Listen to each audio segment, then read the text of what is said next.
j'espère que vous portez bien. Ça fait vraiment très longtemps que nous ne sommes plus revus. Je suis de nouveau à vous pour quelques séances. Puis on va continuer la marche si vous le voulez bien. Et puis on va s'entraider, surtout l'entraide est très important. Je ne détiens pas toutes les connaissances, mais je vais essayer de vous faire connaître ce que je sais de façon basique et puis pour que je puisse essayer de faire comprendre toute personne débutant à rentrer dans la dynamique, souffrir de m'accueillir ainsi, car je vais aller vraiment mollo mollo avec la console Isnager au maximum le lien pour que je puisse avoir plus de visibilité sur le net. Contactez vos amis, n'ont qu'à s'abonner, c'est gratuit, et liker et commenter, voilà, pour la bonne cause. Du coup, merci et bon parcours. Allez.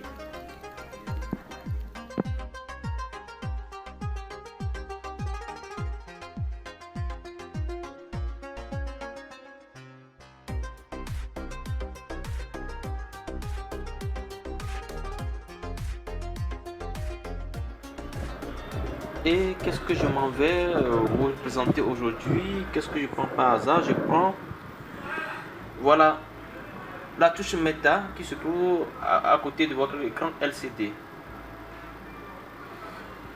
Voilà. Si nous appuyons sur cette touche Meta, voici ce que nous regardons, nous voyons en premier. Ici est noté Channel. C'est-à-dire que tous nos sorties physiques sont numérotées là. Ce qui fait que si j'essaie de monter mon fader de la piste 1, regardez, vous voyez, voilà, de la piste 1, vous voyez, ça monte, ça descend. Ça nous permet juste de visualiser ce que nous faisons à la main ici. La piste 2, automatiquement, ça monte, ça monte, ça monte. Et un peu là-haut ici, nous avons le vue-mètre. Nous avons le vue-mètre qui nous donne les niveaux de signaux. Autant pour moi, les niveaux de signal que nous émettons depuis la table. Cela nous permettra quand même de jauger le niveau de notre signal d'entrée.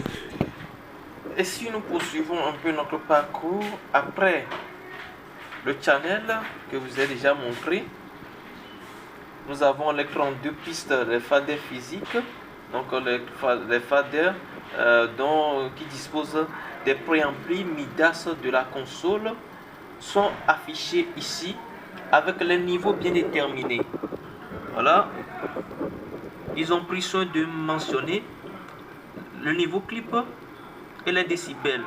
Ici nous avons moins 60, moins 36, moins 18 qui boucle la norme, moins 6 quand nous rentrons dans un peu l'OVA.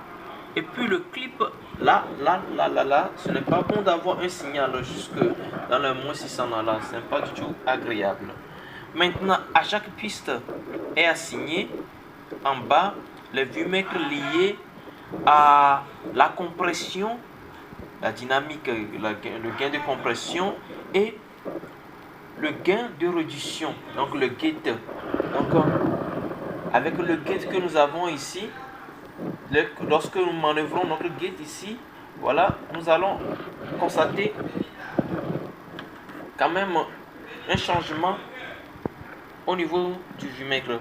Par exemple, je prends la piste 1 et j'essaie de monter, d'activer le gate, et ensuite je monte le gate.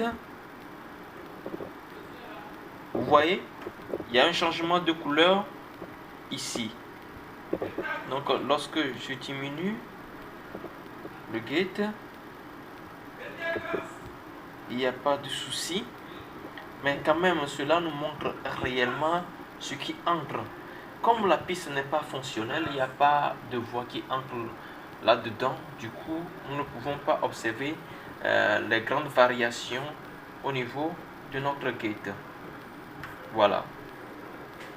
Ainsi de suite pour les 32 pistes ici, plutôt, nous avons le threshold, encore moins 12, moins 30.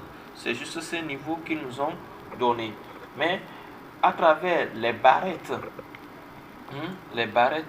permettent de mesurer le niveau, ou bien le rapport entre voilà, le gain de réduction, ou bien le threshold, le seuil. Et en bas de chaque piste, nous avons la dynamique. C'est-à-dire que si sur ma piste 1, j'active la compression, je travaille un peu la compression. Là, normalement, automatiquement, quand il y a la voix qui entre et qui doit être compressée, vous allez constater le signal de compression ici, avec toujours le threshold qui est mentionné pour la réduction des gains au niveau de la compression. Nous allons un peu évoluer en avançant ici. Nous rentrons dans les mix boss, les mix bus, autant pour moi. Et ici, il s'agit de la représentation du niveau de volume de chaque retour de piste des bus que nous avons ici en auxiliaire. Donc les bus 1 à 16. La représentation des bus 1 à 16. Du coup, quand je diminue les bus comme ça, je diminue, je augmente. Vous voyez, ça augmente, ça diminue. Vous aurez constaté ici que il y a certains faders qui sont rouges. Donc le fader prend une couleur rouge quand la piste est mutée. Si je démute par exemple le bus 1, voilà, c'est démuté, je mute, regardez, je démute. Donc ça permet de travailler au doigt, mais de visualiser les choses à l'écran. Et nous pouvons remarquer, c'est le système là qui est intégré dans les X32 Edit que nous utilisons souvent avec nos tablettes. Et c'est le même principe. Les faders qu'on peut bouger, on démute, on monte,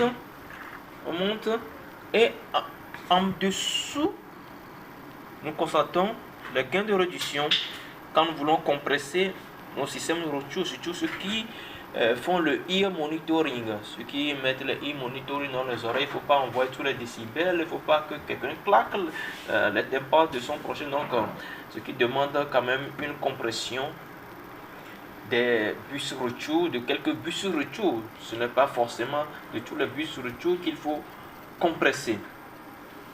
Mais au niveau des bus, nous avons l'option matrice. Voilà. L'option matrice que nous allons observer ici, la dernière touche en bas, sur la colonne droite de la console, surtout au beau milieu on peut dire. Donc à quoi c'est les matrices? Si vous ne savez pas, mettez ça en commentaire, ou bien ceux qui peuvent nous dire davantage sur les matrices. Cela nous aidera quand même à étoffer quand même notre connaissance, notre partage. Les matrices jouent un rôle vraiment prépondérant dans le live ou bien dans la sonorisation. Si c'est important de l'utiliser, surtout ceux qui sont dans des configurations, la NRA, dans de grosses ou bien de larges diffusions, il faut utiliser les matrices pour dispatcher les niveaux de sortie. Donc avec le routing, je vous montrerai prochainement comment se passent les assignations au niveau des matrices.